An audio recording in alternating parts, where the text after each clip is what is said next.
அனைவருக்கும் வணக்கம் தோழர்களே. எல்லாரும் எப்படி இருக்கீங்க? ரொம்ப மகிழ்ச்சியா இருப்பீங்க அப்படின்னு நினைக்கிறேன். இன்னைக்கு வந்து பார்த்தோம் அப்படின்னா முகவுரை பற்றிய முழுமையான தகவல்களை பார்க்கலாம். அதுக்கு முன்னாடி நோட்ஸ் எடுக்கணும் அப்படின்னு எடுத்து வச்சுக்கோங்க. முகவரை பத்தி புக்ல இருக்கிறது பிளஸ் அவுட் சோர்ஸ் எல்லாமே வந்து இதுல கலெக்ட் பண்ணி ஒரே கிளாஸா கொடுத்தேன். இதுல நம்ம என்னென்ன பார்க்க போறோம் அப்படின்னா முகவுரைனா என்ன, யார் கொண்டு வந்தா, எங்க இருந்து கொண்டு வரப்படுது, எப்போது ஏற்றுக்கொள்ளப்படுது, அதை பத்தி பார்க்க போறோம். அதன் பிறகு முகவரியில் சேர்க்கப்பட்டுள்ள வார்த்தைகள், என்னென்ன வார்த்தைகள் முன்னாடி இருந்துச்சு, எப்ப ஒரு சில வார்த்தைகளை ஆட் பண்ணாங்க, தற்போது என்னென்ன வார்த்தைகள் இருக்கு அப்படின்றத. அதன் பிறகு முகவரை சார்ந்து ஒரு சில புகழ்கள் இருக்கும் இல்லைங்களா, அரசியலமைப்பின் திறவுகோல், சாதகம், இதெல்லாம் யார் யார் சொன்னாங்க அப்படின்றத முழுமையா பார்க்கப்படும். ஓகேங்களா? சோ இப்ப முகவரை அப்படின்னா என்ன அப்படின்னா, அதாவது இந்திய அரசியலமைப்பின் முன்னுரை.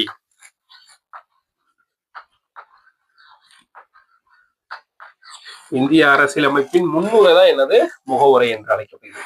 ஏன் இந்த முகவுரை வந்து முன்னுரை அப்படின்னு சொல்றோம், எதற்காக முகவுரை ஃபர்ஸ்ட் தேவை?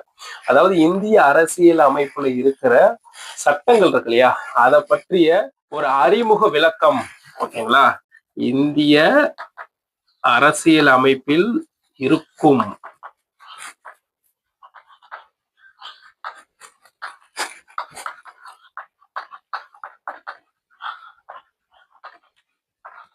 சட்டங்கள் பற்றிய ஒரு அறிமுகம்.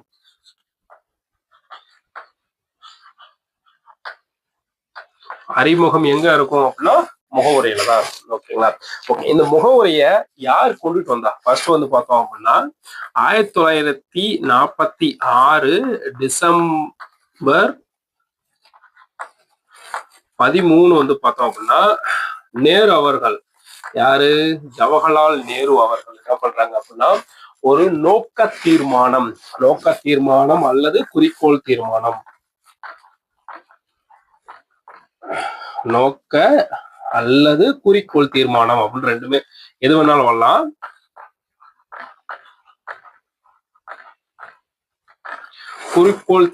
குறிக்கோள் தீர்மானம்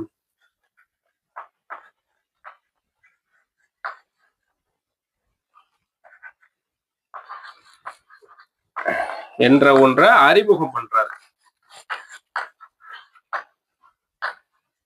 எங்க? அரசியல் நிர்ணய சபையில்.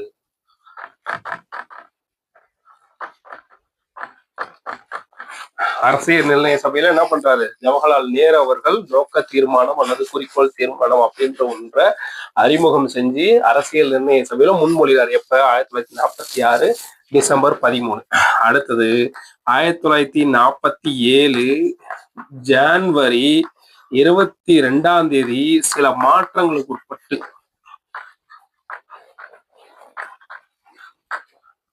சில மாற்றங்கள் மேற்கொள்ளப்பட்டு இந்திய அரசியலமைப்பின் முகவரியாக ஏற்றுக்கொள்றார். இந்திய அரசியலமைப்பின்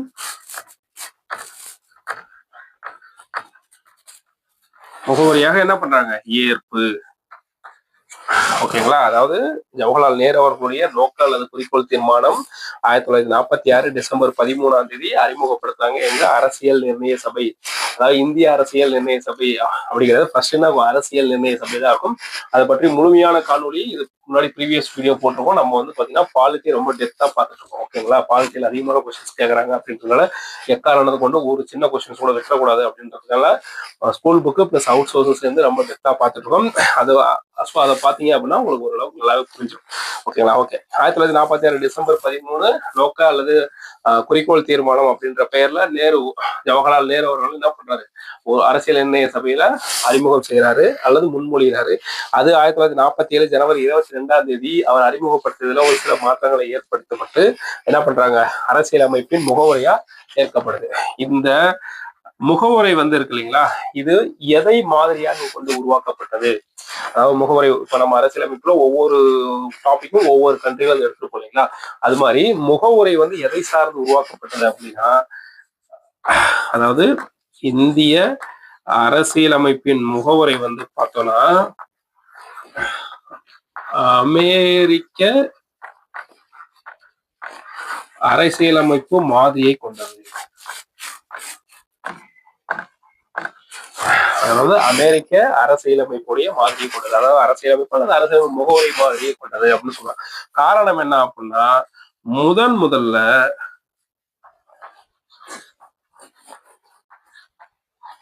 முதல்ல நார்மலாவே ஒரு அரசியல் அமைப்புல முகவுரை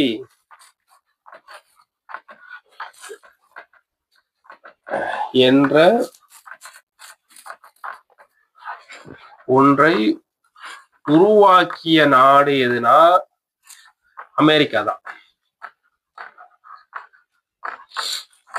ஓகேங்களா, அமெரிக்கா தான். அதாவது அதான் ஒரு அரசியல் அமைப்பு. அதுக்கு முன்னாடி நிறைய நாடுகள் அரசியல் அமைப்புலாம் இருந்துச்சு. ஆனா ஒரு அரசியல் அமைப்புல முதல்ல முகவுரை அப்படின்ற கான்செப்ட் கொண்டு வந்து யாரு? அமெரிக்கா தான். அதனால நம்ம இந்தியாவுடைய முகவுரை எதை சார்ந்து இருக்கு? அமெரிக்க அரசியல் அமைப்பு முகவுரை மாதிரியை கொண்டு உருவாக்கப்பட்டது அப்படின்னு சொல்லலாம். ஓகேங்களா, என்ன பண்றோம்னா இந்திய அரசியல் அமைப்பு உருவாக்கும் போது பார்த்தோம்னா உருவாக்கும் போது 22 பகுதிகள் இருந்திருக்கும். அதுக்கப்புறம் 8 அட்டவணைகள் இருந்திருக்கும். அடுத்தது 395 சரத்துகள் இருந்திருக்கும். ஸோ இந்த 22 பகுதிகள் இருக்கு இல்லையா, இந்த 22 பகுதிகளுக்குள்ளதான் இது எல்லாமே இருக்கும். ஓகேங்களா, ஸோ அப்ப இந்த முகவரி பார்த்தோம்னா இந்த 22 பகுதிகளுக்குள்ள கிடையாது. ஸோ இந்த பகுதிகளுக்குள்ள முகவுரை இல்லை.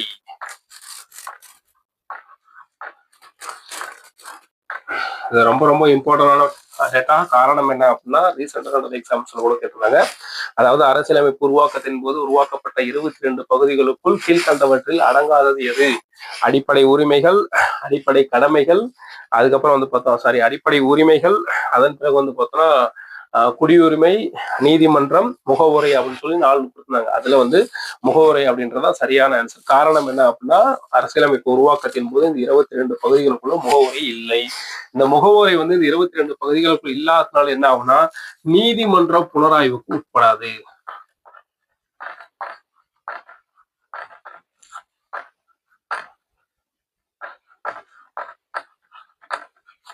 நீதிமன்ற புனராய்வுக்கு என்ன பண்ணாது? இந்த முகவரை உட்படாது. ஓகேங்களா, ஏன்னா அதாவது இந்திய அரசியலமைப்பு சார்ந்து ஏதாவது ஒரு வழக்கு தொடுறாங்க நடக்குது அப்படின்னா இந்த சட்டத்துல ஏதாவது மாற்றங்கள் ஏற்படுது, ஏதாவது ஒரு ப்ராப்ளம் ஆகுது அப்படின்னா நம்ம நீதித்துறையை போய் நாடணும் அப்படின்னா நீதித்துறை என்ன பண்ணும்? ஒண்ணு இதுல மேற்கொள்ளப்பட்ட, அதாவது இந்திய அரசியலமைப்புல மேற்கொள்ளப்பட்ட திருத்தம் செல்லும் செல்லாதுன்னு சொல்லிட்டு இறுதி தீர்ப்பை வழங்க வேண்டியவங்க யார் அப்படின்னா நீதிமன்றம் தான். ஆனா இந்த முகவரை 22 பகுதிகளுக்குள் இல்லாததுனால இது நீதி புலனாய்வுக்கு உட்படாது. ஆனா என்ன சொல்லிருப்பாங்கன்னா இந்திய அரசியலமைப்பு சார்ந்து, ஓகேங்களா,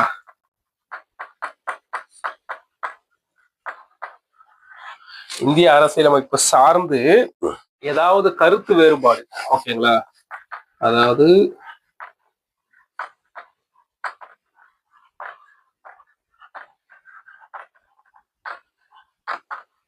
கருத்து வேறுபாடுகள் அல்லது ஐயம், ஏதாவது ஐயம் ஏற்படும் போது முகவுரையை நீதிமன்றம் நாடலாம்.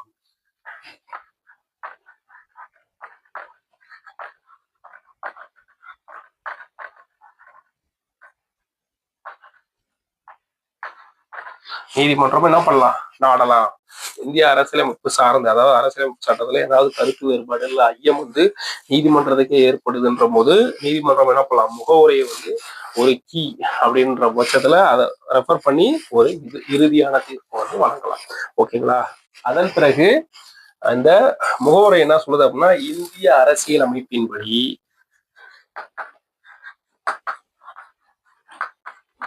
மக்களே அதிகாரத்தின் தோற்றுவாய்.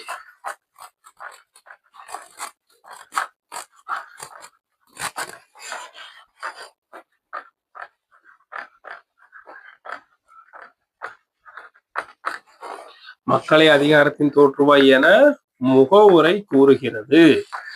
இந்திய அரசியல் அமைப்பின்படி மக்கள் தான் அதிகாரத்தின் தோற்றுவாய் என்று குறிப்பிடுவது எது அப்படின்னா முகவுரை.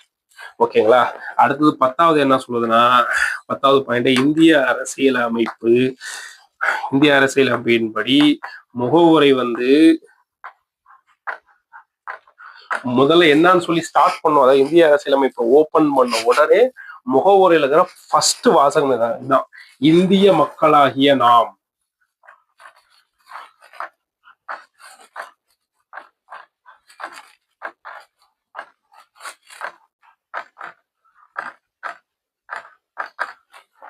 இந்திய மக்களாகிய நாம் அப்படின்னு சொல்லிதான் முகவரியில முதல்ல ஸ்டார்ட் ஆகுது. ஸோ இந்த டாப் 10 பாயிண்ட்ஸ் தான் முகவரை சார்ந்த முக்கியமான பாயிண்ட்ஸ். அடுத்து எதை பத்தி பார்க்க போறோம் அப்படின்னா, முகவரியின் வாசகங்கள், என்னென்ன வாசகங்கள் இருக்கு, எந்த நாட்டுல இருந்து எடுத்து கொண்டு வரப்பட்டது, எதனால கொண்டுட்டு வந்தாங்க, எப்ப திருத்தம் மேற்கொண்டாங்க, அதை பற்றி எல்லாம் பார்க்கலாம். முகவரியின் வாசகங்கள்.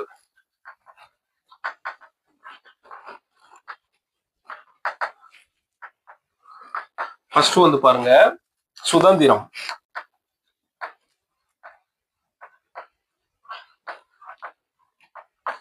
சுதந்திரம். அடுத்து வந்து குடியரசு, சமத்துவம், சமதர்மம். இது எங்க இருந்து கொண்டு வருவாங்க? பிரெஞ்சு புரட்சியின் போது. ஓகேங்களா? பிரெஞ்சு புரட்சி அப்ப 1789. ஓகேங்களா? சுதந்திரம், குடியரசு, சமத்துவம், சமதர்மம் ஆகிய முக்கியமானது 4 கருப்பொருட்கள் எங்க இருந்து கொண்டு வரப்படுதுன்னா, பிரெஞ்சு புரட்சியின் போது அந்த மக்கள் வந்து 1789 அந்த வாசகங்களை பயன்படுத்திருப்பாங்க. சோ அதனால இந்த வாசகங்களை நம்ம முகவுரையில சேர்த்திருக்காங்க. 2வது சமூக நீதி, பொருளாதார நீதி,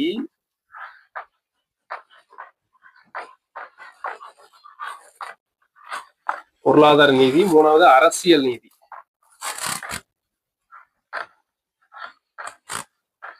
இது வந்து சோவியத் ரஷ்யா.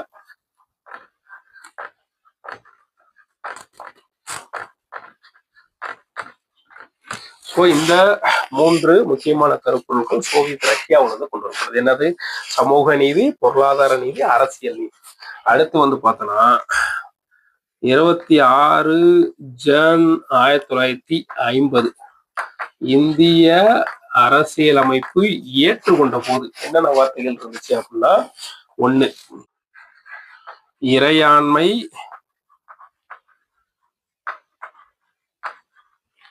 2 வந்து மக்களாட்சி, 3வது வந்து பார்த்தோம் அப்படின்னா குடியரசு.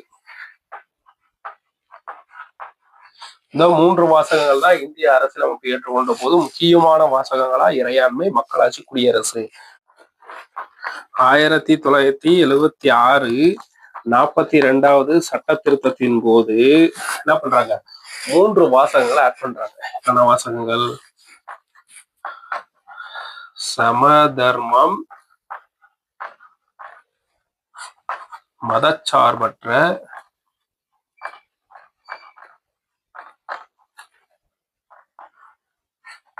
ஒருமைப்பாடு.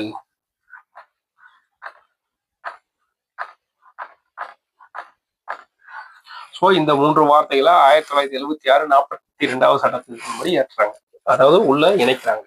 சோ நீங்க ஆல்ரெடி நான் சொல்றது இருப்பேன். சோ முகவரி வந்து பார்த்தோம் அப்படின்னா இந்திய அரசியலமைப்பின் ஒரு பகுதி அல்ல, அதை வந்து நம்ம நீதி புனராய்வுக்கும் உட்படுத்த முடியாது அப்படின்னு சொல்லிட்டு இருக்கோம். ஆனா 1973 இதை சார்ந்த ஒரு 3 வழக்குகள் வரும் அடுத்து. அதை பாத்தீங்க அப்படின்னா 1976 42வது சட்டத்திற்கும் எப்படி முகவரியில் மேற்கொண்டாங்க அப்படின்றது உங்களுக்கு புரியும். ஓகேங்களா? ஓகே. அடுத்து வந்து பார்த்தோம்னா இப்ப தற்போது என்னென்ன வார்த்தைகள் இருக்கு?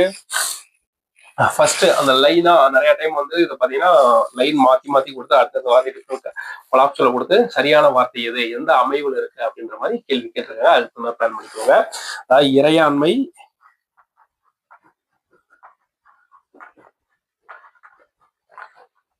சமதர்ம,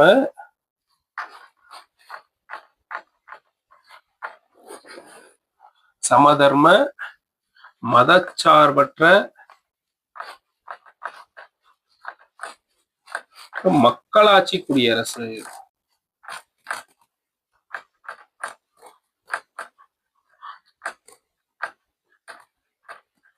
ஓகேங்களா?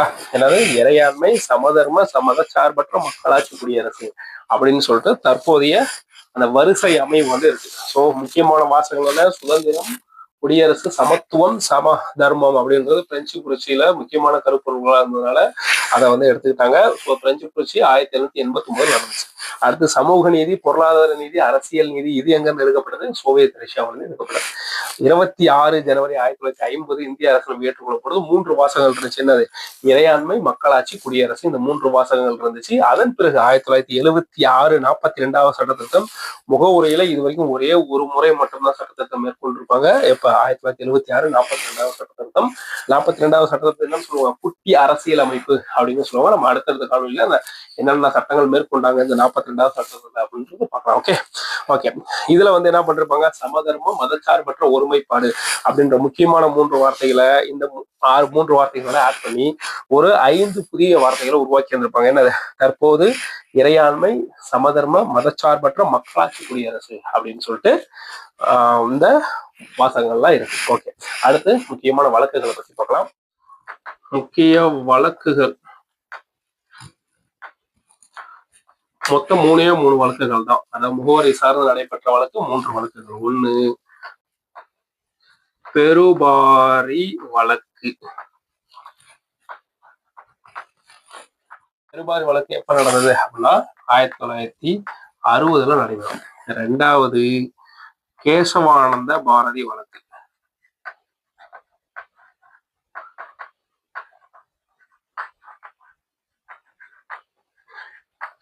வெஸ்ட் கேரள அரசு.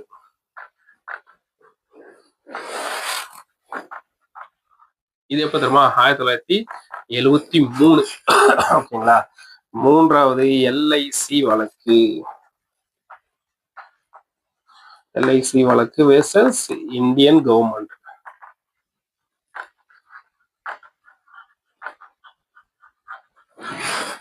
1995. ஓகேங்களா? ஓகே, இந்த பெருபாரி வழக்குல என்ன சொல்லிருப்பாங்க அப்படின்னா, இந்திய அரசியல் அமைப்பு இயற்றப்பட்ட போது, ஓகேங்களா, இந்திய அரசியல் அமைப்பு இயற்றப்பட்ட போது முகவுரை அதோடு சேர்த்து இயற்றப்பட்டிருந்தாலும் முகவுரை இந்திய அரசியல் அமைப்பின் ஒரு பகுதி அல்ல அப்படின்னு சொல்லிருப்பாங்க. ஓகேங்களா? இந்திய அரசியல் அமைப்பின் ஒரு பகுதி முகவுரை அல்ல.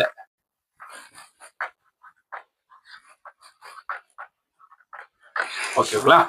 ஓகே, அப்ப 1960 பெருபாரி வழக்கு இந்திய அரசியலமைப்பின் ஒரு பகுதி அல்ல அப்படின்னா, இந்த கேசவானந்த பாரதி என்ன சொல்ற, அப்ப இந்திய அரசியலமைப்புல இருக்கிற திருத்த சட்டம்,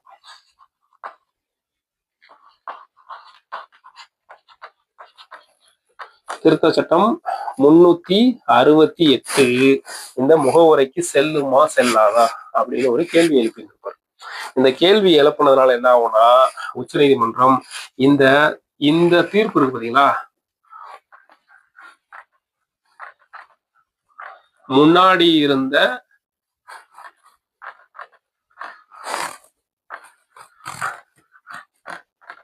தீர்ப்பு ரத்து. இந்த முன்னாடி இருந்த தீர்ப்பு, இந்த பெருபாரி வழக்குல சொல்லிருப்பாங்கல்ல, இந்திய அரசியலமைப்பின் ஒரு பகுதி முகவுரை அல்லன்னு சொல்லிருப்பாங்கல்ல, அந்த தீர்ப்பை கேன்சல் பண்ணிட்டு முகவுரை இந்திய அரசியலமைப்பின் ஒரு பகுதி தான்,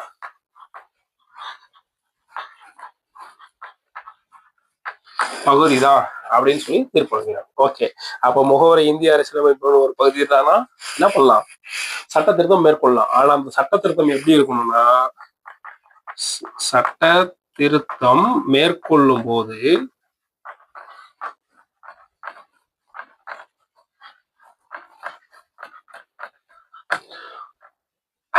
அடிப்படை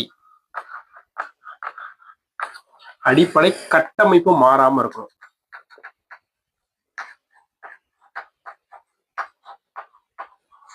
மாறக்கூடாது. அடிப்படை கட்டமைப்பு மாறக்கூடாது. அப்படி மாறினா என்ன நடக்கும்? நீதிமன்றம் செல்லாது என அறிவிக்கும். ஓகேங்களா? நீதிமன்றம் என்ன பண்ணும்? செல்லாது அப்படின்னு. நல்லா பாருங்க, பெருபாரி வழக்கு 1960 முகவுரை வந்து இந்திய அரசியலமைப்பு உருவாக்கப்பட்ட போது உருவாக்கப்பட்டிருந்தாலும் முகவுரை வந்து இந்திய அரசியலமைப்பின் ஒரு பகுதி அல்ல அப்படின்னு சொல்லிட்டாங்க. ஓகே. ரெண்டாவது கேசவானந்த பாரதி வழக்கு என்ன பண்ணுவார்? கேசவானந்த பாரதி அப்படின்ற ஒரு அப்போ முகவுரை வந்து இந்திய அரசியலமைப்பு ஒரு பகுதி இல்லை அப்படின்னா அப்ப இந்திய அரசியலமைப்பு திருத்த சட்டம் முகவுரைக்கு செல்லுமா செல்லாதா அப்படின்னு ஒரு கேள்வி எழுப்பியிருப்பாரு. அதனால என்ன பண்ணுவாங்க? உச்சநீதிமன்றம் முன்னாடி இந்த பெருபாரி வழக்குல வழங்கப்பட்ட தீர்ப்பை வந்து கேன்சல் பண்ணிட்டு இந்திய அரசியல் அமைப்பின் ஒரு பகுதி தான் என்னது முகவுரை. அதே சமயம் அந்த சட்ட திருத்தம் மேற்கொள்ளும் போது முகவுரையுடைய அடிப்படை கட்டமைப்பு மாறாம இருக்கணும். அப்படி சப்போஸ் அந்த அடிப்படை கட்டமைப்பு மாறுனுச்சு அப்படின்னா உச்ச நீதிமன்றமே தலையிட்டு அந்த மேற்கொள்ளப்பட்ட திருத்த சட்டத்தை செல்லாது அப்படின்னு சொல்லி அறிவிக்கும் அதிகாரம் நீதிமன்றத்துக்கு உண்டு அப்படின்னு சொல்லி சொல்லுவாங்க. அவ்வளவுதான் கான்செப்ட். ரெண்டாவது எல்ஐசி வழக்குல என்ன சொல்லுவாங்க? மீண்டும் ஒரு முறை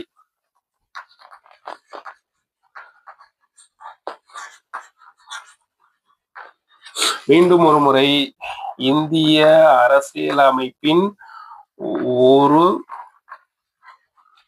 பகுதிதான் முகவுரை என தீர்ப்பு. ஓகேங்களா? அதாவது இந்த வழக்குல என்ன சொல்லுவோம்? மீண்டும் ஒரு முறை இந்திய அரசியலமைப்பு ஒரு பகுதி தான் முகவுரை அப்படின்னு சொல்லி தீர்ப்பு வழங்கியிருந்தோம். சோ இதுதான் முக்கியமான அந்த 3 வழக்குகள். ஓகேங்களா? அடுத்து நம்ம எதை பத்தி பார்க்க போறோம் அப்படின்னா முகவுரை பற்றிய முக்கியமான புகழுரைகள். முகவுரை பற்றிய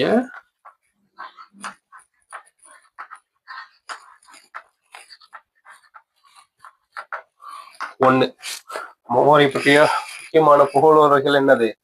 நமது நீண்ட நாள் கனவை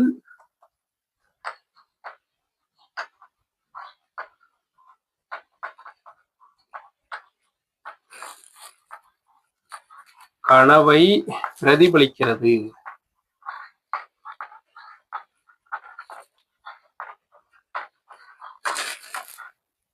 யார் சொல்லியிருப்பா அப்படின்னா அல்லாடி கிருஷ்ணசுவாமி ஐயர். கிருஷ்ணசுவாமி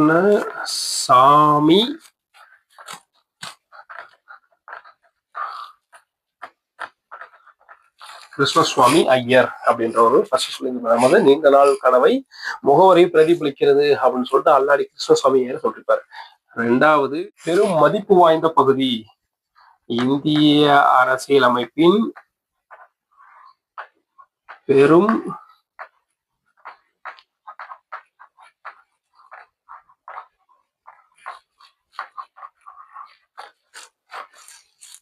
மதிப்பு வாய்ந்த பகுதி.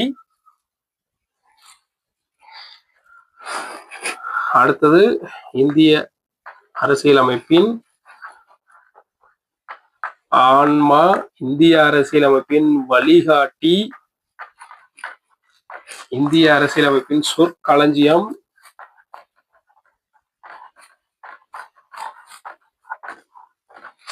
இந்திய அரசியலமைப்பின் சொற்களஞ்சியம், இந்திய அரசியலமைப்பின் அணிகலன்,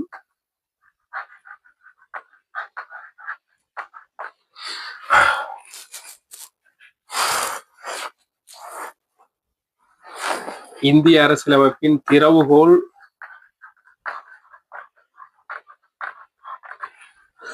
இந்திய அரசியலமைப்பின் திறவுகோல். அதுக்கப்புறம் முகவுரையை கொண்டு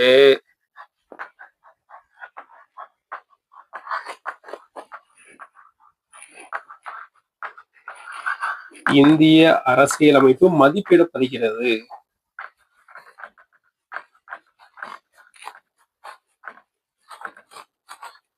ஓகேங்களா? இதுல இருந்து இது எல்லாத்தையும் சொன்னவர் யார் தெரியுங்களா? அதாவது இந்திய அரசியலமைப்பின் பெரும் மதிப்பு வாய்ந்த பகுதி, இந்திய அரசியலமைப்பின் ஆன்மா, இந்திய அரசியலமைப்பின் வழிகாட்டி, இந்திய அரசியலமைப்பின் சொற்களஞ்சியம், இந்திய அரசியலமைப்பின் அணிகலன், இந்திய அரசியலமைப்பின் திறவுகோல் முகவுரை. முகவுரையை கொண்டே இந்திய அரசியலமைப்பு மதிப்பிடப்படுகிறது. இதை எல்லாம் சொன்னது யாருன்னா தாக்கூர் தாஸ் பார்கவா.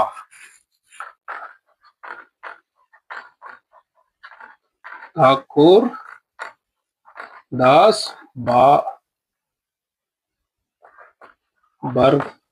பார்கவா.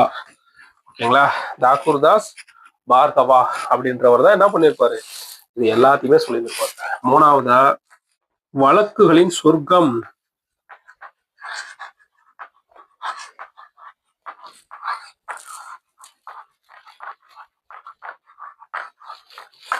முகவுரை. வழக்குகளின் சொர்க்கம் முகவரி அப்படின்னு சொல்லி சொன்னவர் யார் அப்படின்னா சார் வில்லியம் ஐவர் ஜென்னிங்ஸ்.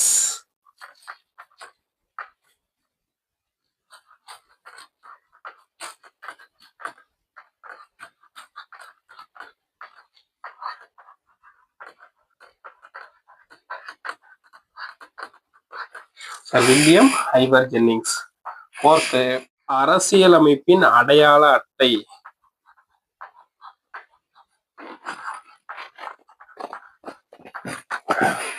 அடையாள அட்டை தான் முகவுரை அப்படின்னு சொல்லுவார் யார் அப்படின்னா என்.ஏ. பல்கிவாலா. ஓகேங்களா. அஞ்சாவது, மக்களாட்சி குடியரசின் ஜாதகம்.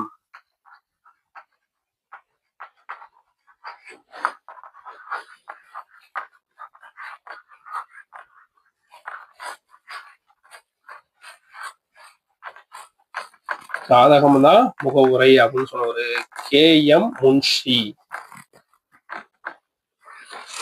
முன்ஷி. அடுத்தது, இந்திய அரசியல் அமைப்பின் முக்கிய குறிப்பு.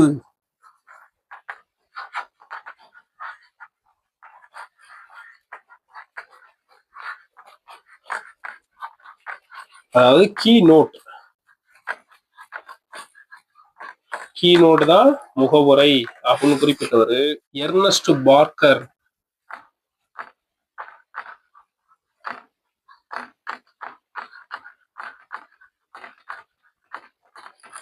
எர்னஸ்ட் பார்க்கர் அப்படின்றவர். அடுத்தது ஏழாவது கடைசி இவர் தான் இந்திய அரசியலமைப்பின் உயிர் நாடி.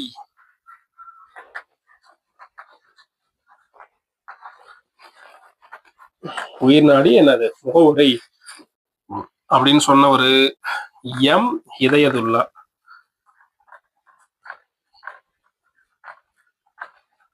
எம் ஹிதயதுல்லா அப்படின்றார். ஓகேங்களா. இதுதான் முக்கியமான புகழுரைகள். அதாவது முகவுரை பற்றிய முக்கியமான புகழுரைகள் என்ன, அது நமது நீண்ட நாள் கனவை பிரதிபலிக்கிறது. எது முகவுரை அல்லாடி கிருஷ்ணசுவாமி ஐயர். அது இரண்டாவது, இந்திய அரசியலமைப்பின் பெரும் மதிப்பு வாய்ந்த பகுதி, இந்திய அரசியலமைப்பின் ஆன்மா, இந்திய அரசியலமைப்பின் வழிகாட்டி, இந்திய அரசியலமைப்பின் சொற்களஞ்சியம், இந்திய அரசியலமைப்பின் அணிகலன், இந்திய அரசியலமைப்பின் திறவுகோல். முகவுரையை கொண்டே இந்திய அரசியலமைப்பு மதிப்பிடப்படுகிறது அப்படின்னா தாக்கூர்தாஸ் பார்கவா. தாகூர்தாஸ் பார்கவா அப்படின்றவர். அடுத்தது, வழக்குகளின் சொர்க்கம் முகவுரை அப்படின்னு சொன்னவர் சார் வில்லியம் ஐவர் ஜென்னிங்ஸ். அதாவது இந்திய அரசியலமைப்புடைய அடையாள அட்டைய முகவுரை தாயா அப்படின்னு சொன்னவர் என்.ஏ. பல்கிவாலா. அடுத்தது, மக்களாட்சி குடியரசின் ஜாதகம் தான் முகவுரை அப்படின்னு சொன்னவர் K.M. முன்ஷி. இந்திய அரசியலமைப்பின் முக்கிய குறிப்பு முகவுரையா, கீ நோட் அப்படின்னா முகவுரை தான்ப்பா அப்படின்னு சொன்னவர் எர்னஸ்ட் பார்க்கர். அடுத்தது, இந்திய அரசியலமைப்புடைய உயிர் நாடி முகவுரை அப்படின்னு சொன்னவர் யார் அப்படின்னா எம் ஹிதயதுல்லா. ஓகேங்களா. முகவுரை பற்றிய முழுமையான தகவல்களை பார்த்தாது. இதை தாண்டி முகவுரையில இருந்து கொஸ்டின் வர்றதுக்கான வாய்ப்புகள் ரொம்ப ரொம்ப ரொம்ப குறைவு. ஓகேங்களா. அதனால முடிஞ்சா மேக்சிமம் ஒரே ஒரு A4 ஷீட் தான் தேவைப்படும். நோட்ஸ் எடுத்து வச்சுக்கோங்க. லாஸ்ட் டைம்ல ரிவிஷன் பண்றது ரொம்ப பயனுள்ள வகையில இருக்கும். வீடியோ உங்களுக்கு பிடிச்சிருந்துச்சு அப்படின்னா மறக்காம சப்ஸ்கிரைப் பண்ணிடுங்க. கீழே டெலகிராம் சேனல் லிங்க் கொடுத்துருக்கேன், ஜாயின் பண்ணிக்கோங்க. முக்கியமான தகவல்களை அதில் ஷேர். நன்றி நண்பர்களே.